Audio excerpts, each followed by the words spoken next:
Live streaming is on. Bismillah.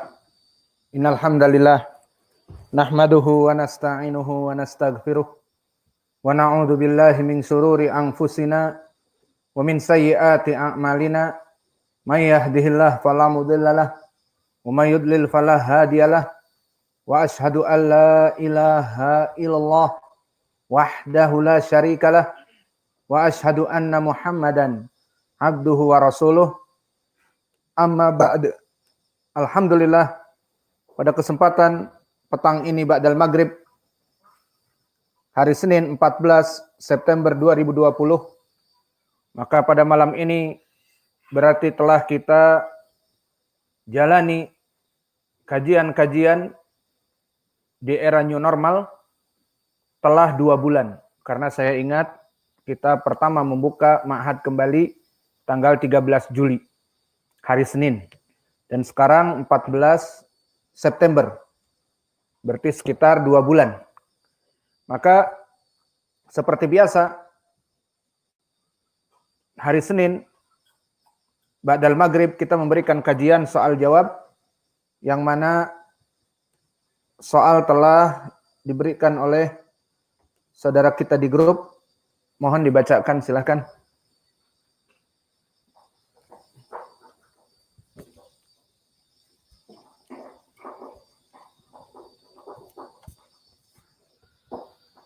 Assalamualaikum. Soal pertama, Assalamualaikum Ustaz. Semoga rezeki Ustaz dilancarkan dan pembangunan rumahnya dan masjidnya cepat selesai. Anak Qatadah dari Pekanbaru. Saya mau nanya, karena ada orang awam di dekat rumah saya bilang kalian sering bilang segala hal bid'ah. Tapi kenapa kalian memakai motor? Bukannya di zaman Nabi dulu tidak ada motor?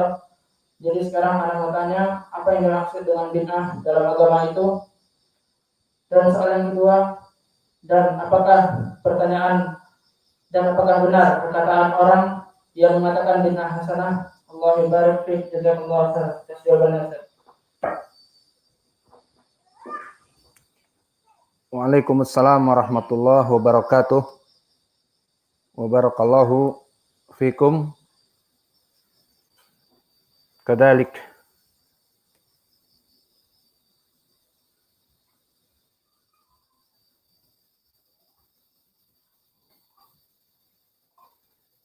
Untuk jawaban dari 2 soal yang berhubungan dengan bid'ah,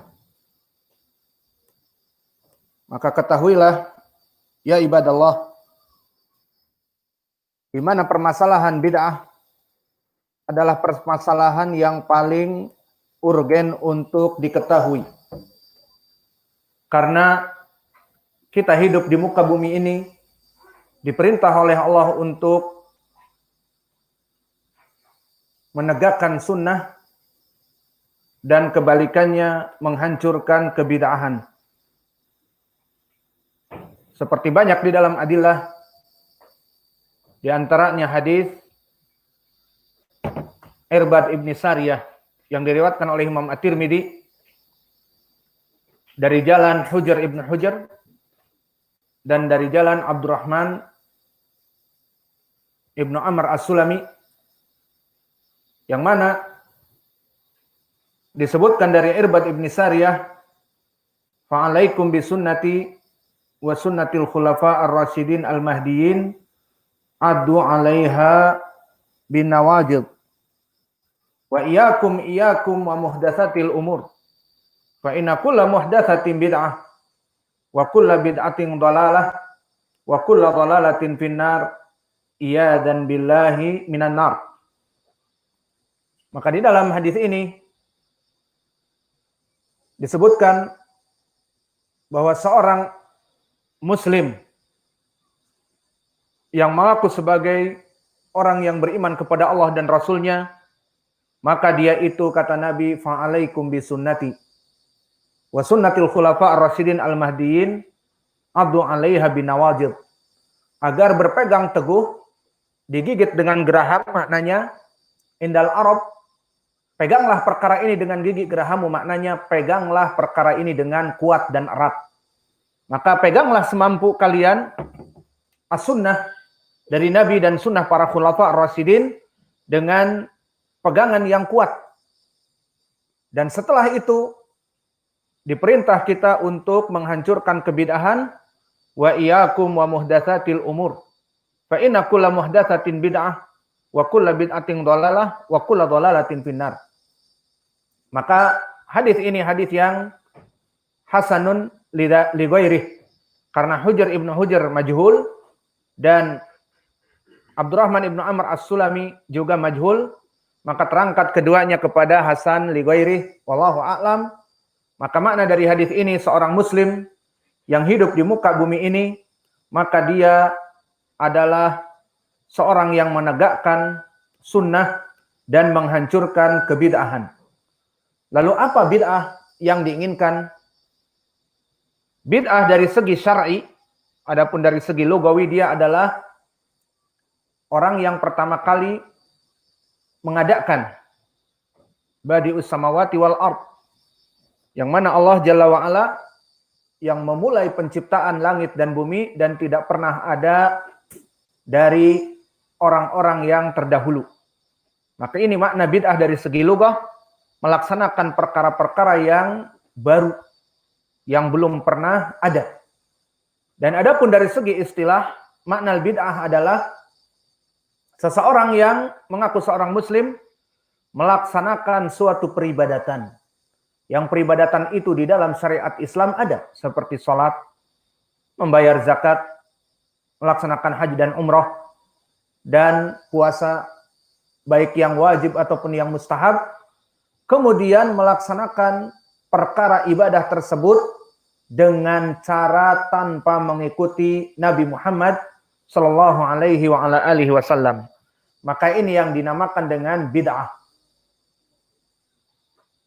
Sekarang telah dipahami apa makna bid'ah dan apa tujuan kita hidup di dunia ini dalam melaksanakan, menghidupkan sunnah dan menghancurkan kebid'ahan. Maka kembali kepada pertanyaan,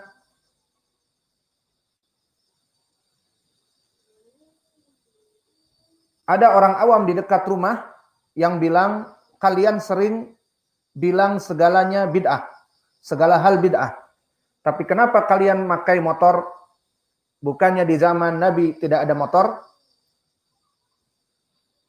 Maka pertanyaan seperti ini, pertanyaan yang banyak keluar dari ucapan orang-orang yang awam, kita husnudzon seperti itu, ataupun dari musuh-musuh sunnah, dan itu pada hakikatnya.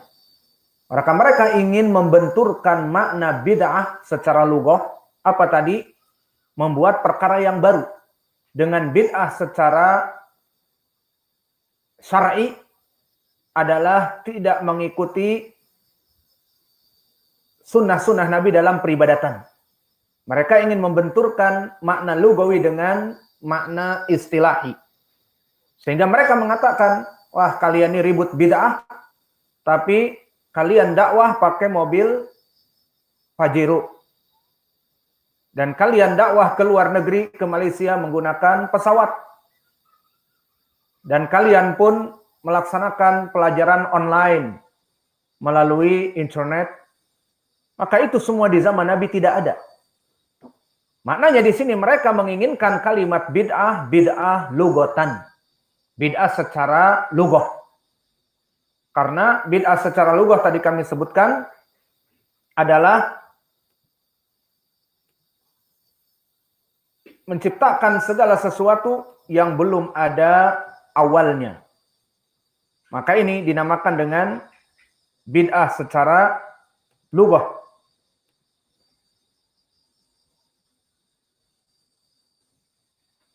Dan mereka ingin membenturkan perkara tersebut.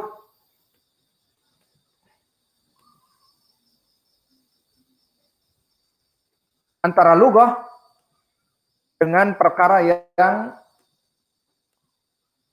dijadikan sebagai as-syar'i.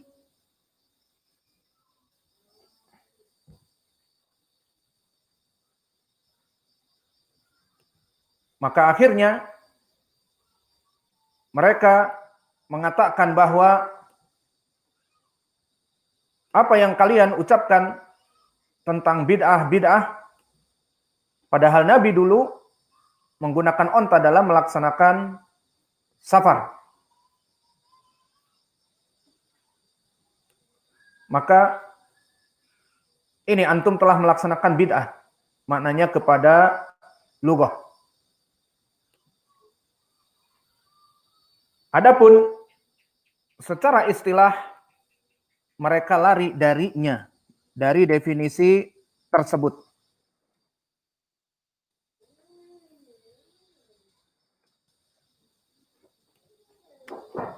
Maka kita jawab dengan terperinci. Yang pertama, disebutkan dari surut diterimanya amal-amal yang soleh adalah mengikuti sunnah Nabi dan tidak melaksanakan kebid'ahan. Kebid'ahan apa? Apakah kebid'ahan di dunia ataupun kebid'ahan istilah as-syar'i? Jawabnya kebid'ahan istilah as-syar'i, bukan lugawi ataupun duniawi. Maka seperti hadis yang muttafaqun alaih dari Aisyah, berkata Rasulullah sallallahu alaihi wa ala alihi wasallam, "Man ahdatsa fi amrina hada ma laysa minhu fahuwa raddun." Barang siapa yang melaksanakan ahdatsa, perkara yang baru. Istilah bid'ah, istilah lain di dalam syar'i adalah ahdatsa, melaksanakan perkara yang baru. Man ahdatsa fi amrina hada ma laysa minhu fahuwa raddun. Barang siapa yang melaksanakan perkara-perkara yang baru, fi amrina, takyid kalimat fi amrina, dalam urusan kami. Ini jawaban yang pertama. Bahwa melaksanakan perkara-perkara baru bukan perkara lugawi ataupun duniawi, tetapi fi amrina, dalam peribadatan urusan ukhrawi, peribadatan kami. Yang ma laisa fihi fahuwa raddun. Dan di riwayat Muslim, man amila amalan laisa alaihi amruna fahuwa raddun. Barang siapa yang melaksanakan suatu amalan, berarti dia adalah suatu ibadah, amalan, dan tidak sesuai dengan syariat Nabi Muhammad, laisa fihi amruna, laisa alaihi amruna, tidak sesuai dengan syariat Nabi, maka dia tertolak. Hadis ini jelas membantah kepada mereka yang mengatakan yang diinginkan di sini adalah bid'ah lugawi ataupun duniawi. Jawabnya jelas tidak. Karena syarat tidak diterimanya amal-amal soleh karena melaksanakan kebid'ahan. Man ahdatsa fi amrina. Nabi mengatakan melaksanakan perkara yang baru dalam peribadatan. Kalimat amrina dalam permasalahan din. Maka dari sini terjawab bahwa perkara yang mereka lemparkan, naik motor tadi pertanyaannya, ataupun naik pesawat, ataupun berdakwah melalui internet, maka di zaman Nabi tidak ada. Maka bid'ah mereka yang inginkan adalah bid'ah bimakna lugawi, yang mereka inginkan maknanya adalah keduniawian, itu tidak masuk dengan perkara yang diinginkan oleh Nabi di dalam bid'ah. Sebagai perkara yang tidak diterima dalam beribadah adalah man ahdatsa fi amrina. Maka yang diinginkan di dalam hadis ini jelas. Barang siapa yang melaksanakan perkara yang baru dalam salat, maka salat adalah ibadah. Seperti Allah perintahkan, wa aqimus shalah, maka dirikanlah salat. Dan Allah berfirman, warka'u ma'ar raqiin, maka salatlah berjamaah dengan orang-orang yang ruku'. Maka ini adalah perintah.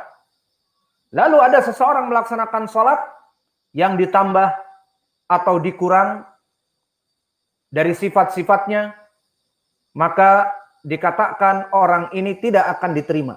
Kenapa? Karena sholat itu adalah ibadah. Maka oleh sebab itu, contohnya di dalam hadis yang diriwayatkan oleh Imam Al-Bukhari dan Muslim dari Abi Hurairah tentang rajulun musi fi salatihi, orang yang sangat cepat sholatnya. Di hadis disebutkan sampai 3 kali dulu Nabi duduk di masjid, kemudian datang orang yang baru masuk, dohirnya dari A'rabi, dari orang Badu, maka salat dengan cepat. Setelah selesai dia ingin salam kepada Nabi, dikatakan oleh Nabi, irji fasalli fa inna kalam tusalli. Kembali salat karena kamu tidak diterima salatnya. Diulangi yang kedua kali, sama, karena tidak mempunyai ilmu. Sama dalam kesalahan yang sama. Kemudian yang ketiga kali, setelah selesai datang kepada Nabi, irji sholli fa inna kalam tusalli. Tidak diterima salatnya. Kenapa? Karena mukhalafah sunnah. Kemudian di akhirnya Nabi menyebutkan, idza istaqbalta ila shalah fastaqbalil qiblah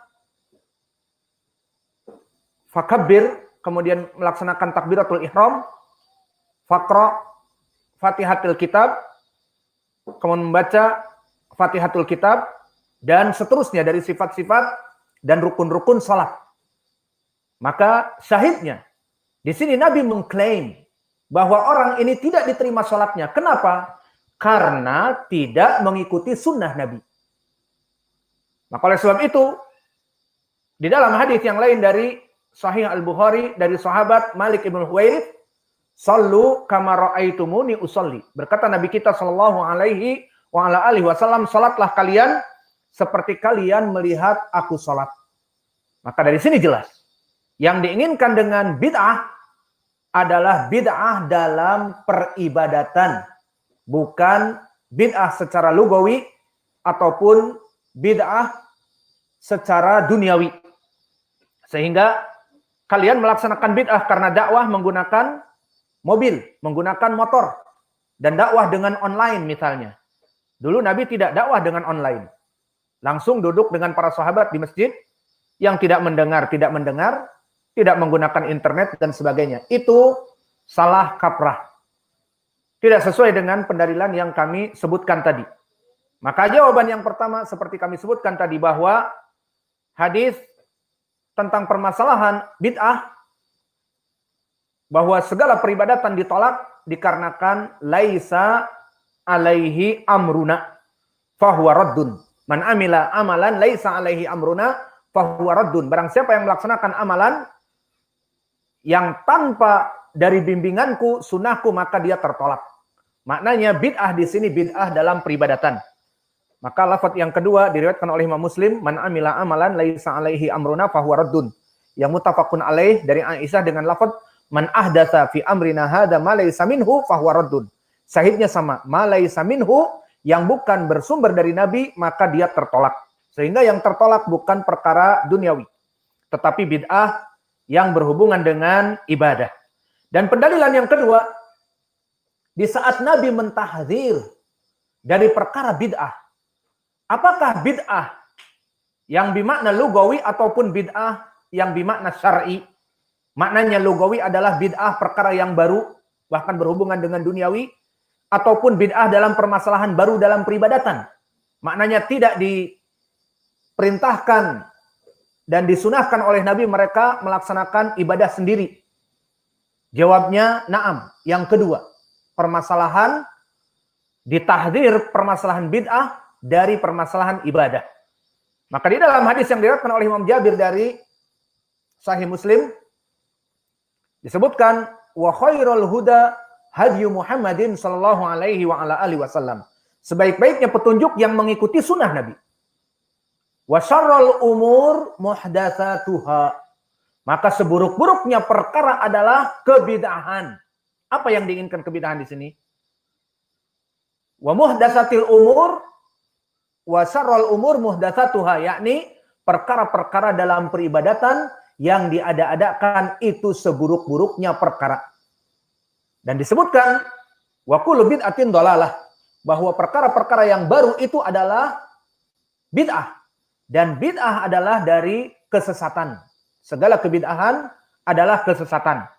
Hadis ini pun memperjelas bahwa yang ditahdzir oleh Nabi dari perkara yang buruk adalah bid'ah secara syar'i. Maknanya bid'ah dalam ibadah, bukan bid'ah duniawi. Dakwah Nabi dulu dengan onta, sekarang kita berdakwah dengan mobil. Bukan itu. Tetapi adalah dari segi as-syar'i. Dan begitu pun kalau kita rujuk. Kalau tadi kita bahas dari pendalilan hadis, dari ucapan Nabi. sekarang dari ucapan as-salaf. Karena kita manhajnya salafi, maka kita mengikuti manhaj mereka dalam memahami Al-Quran dan Sunnah. Lihat bagaimana pemahaman as-salaf tentang bid'ah. Apakah kalimat bid'ah yang diinginkan bid'ah lugawiyah kepada perkara duniawi yang baru, ataupun bid'ah yang berhubungan dengan ibadah, berhubungan dengan as-syar'i. Telah datang hadis yang muttafaqun alaih, diriwayatkan oleh Imam Al-Bukhari dan Muslim dari Mujahid, berkata, dakhaltu ana wa Urwah ibnu Zubair al-masjidah. Aku masuk bersama Urwah ibnu Zubair, kata Mujahid. Jadi Mujahid dan Urwah ibnu Zubair masuk ke masjid. Faida Abdullah ibnu Umar radhiyallahu anhuma jalisun ila hujrati Aisyah. Maka didapati Ibnu Umar, seorang sahabi al-jalil, yang mana dia duduk di hujrah Aisyah, di kamar menghadap kepada kamar Aisyah. Wa idan nasun yusalluna fil masjidi salat duha. Dan ada manusia-manusia secara berombongan melaksanakan salat duha. Salat ma'ruf duha. Qala, berkata Mujahid, fasa'alnahu an salatihim. Kami menanyakan, siapa kami di sini? Mujahid dan juga Abdullah ibnu Zubair, Urwah ibnu Zubair menanyakan tentang salat duha mereka. Faqala Ibnu Abbas, faqala Ibnu Umar, bid'ah. Lihat, apa makna bid'ah di sini? Ditafsirkan oleh para ulama, kenapa Ibnu Umar mengatakan bid'ah?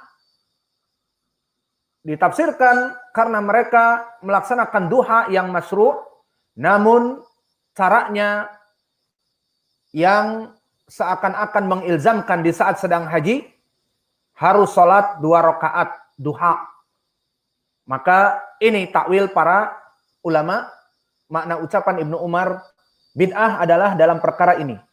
Dan juga makna bid'ah juga di sini, wallahu alam, ditafsirkan oleh para ulama, mereka melaksanakan sholat duha berjamaah, berombongan. Maka ini perkara yang bid'ah. Alhasil, kembali kepada lafaz bid'ah. Maka apa yang diinginkan oleh Ibnu Umar radhiyallahu anhu tentang ucapan bid'ah? Apakah seperti mereka berdakwah dengan teknologi, menggunakan motor, mobil, dan sebagainya? Bukan. Yang diinginkan kalimat bid'ah adalah perkara yang berhubungan dengan agama, dan di sini jelas permasalahan bid'ah dicap kepada perkara-perkara yang tidak disyariatkan oleh Nabi, dan di sini ditakwilkan ucapan bid'ah, mereka melaksanakan sholat duha yang tidak sesuai yang difahami oleh Ibnu Umar. Bahkan di riwayat yang lain, bahkan Ibnu Umar tidak melaksanakan sholat duha. Alhasil, sholat duha dia dari sunnah, namun bisa jadi Ibnu Umar tidak mengetahui beberapa perkara bahwa itu adalah sunnah. Yang jelas, tafsir para ulama mengatakan bid'ah, mereka melaksanakan bisa jadi dalam keadaan tidak sesuai sunnah Nabi. Sehingga Ibnu Umar mengatakan bid'ah. Sahihnya, kalimat bid'ah menurut Ibnu Umar apakah kembali kepada umrun duniawi secara lugawi, kepada perkara-perkara yang baru? Tidak. Tetapi perkara-perkara yang baru dan diada-adakan dalam ibadah, yakni sholat duha. Ini juga tafsir dari salaf. Dan begitu pun misal yang lain dari tafsir salaf, permasalahan yang wadih, permasalahan kunut fajr. Maka permasalahan kunut fajr telah kita bahas juga di pertanyaan yang lalu. Hukumnya orang-orang, para ulama yang mengatakan bid'ah itu adalah hak. Seperti Syekh kami Mukbil mengatakan bid'ah. Adapun pendalilan diriwayatkan oleh Imam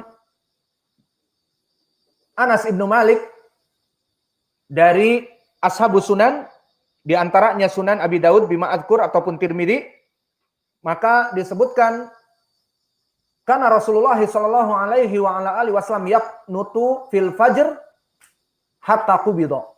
Bahwa dulu Nabi melaksanakan kunut salat fajar sampai dia itu meninggal. Maknanya terus salat fajar itu melaksanakan kunut. Hadis ini datang dari Anas, diriwayatkan oleh Abu Ja'far Ar-Razi. Dan Abu Ja'far Ar-Razi, dia adalah rawi yang sayyi'ul hifdz.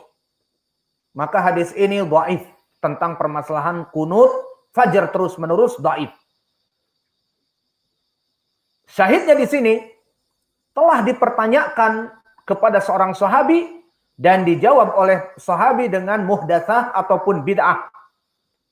Maka syahidnya seperti diriwayatkan oleh Imam At-Tirmidzi dari Abu Malik Al-Asja'i, adalah anak dari seorang sahabi.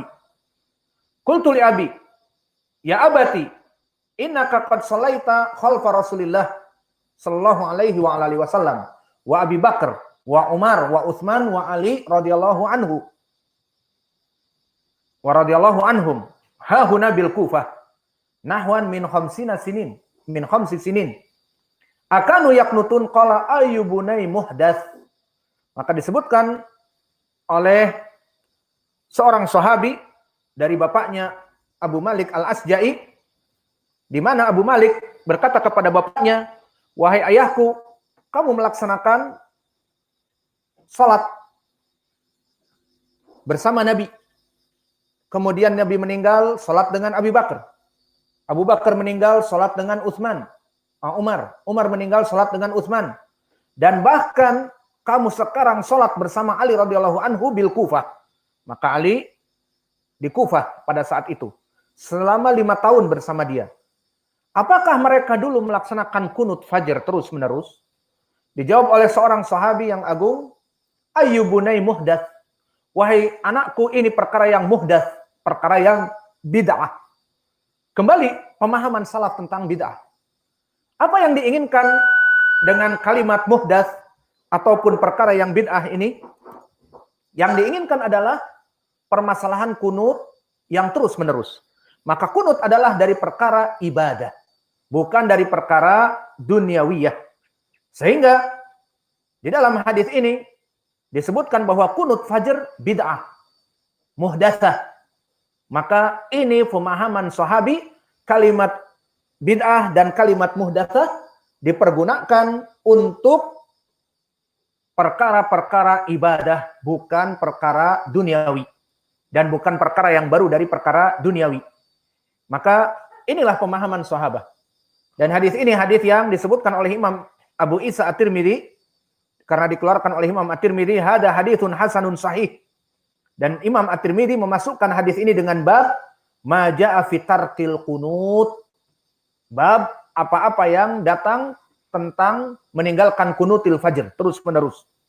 Dan disebutkan dulu Sufyan Ats-Tsauri ahtara an la yaknuta, bahwa dulu Imam Ats-Tsauri memilih untuk tidak kunut. Walam yara Ibnul Mubarak al-kunut fil fajr. Dan Imam Ibnul Mubarak tidak memandang bahwa kunut fajr itu adalah sunnah. Maka ini menjadi pendalilan tentang pemahaman bid'ah menurut para sahabat dan mereka as-salafus saleh. Dan jawaban yang terakhir, Nabi Muhammad sallallahu alaihi wasallam di dalam kehidupannya telah menyebutkan perkara sunnah dan perkara bid'ah. Bahwa yang diinginkan sunnah dan bid'ah adalah perkara dalam permasalahan peribadatan.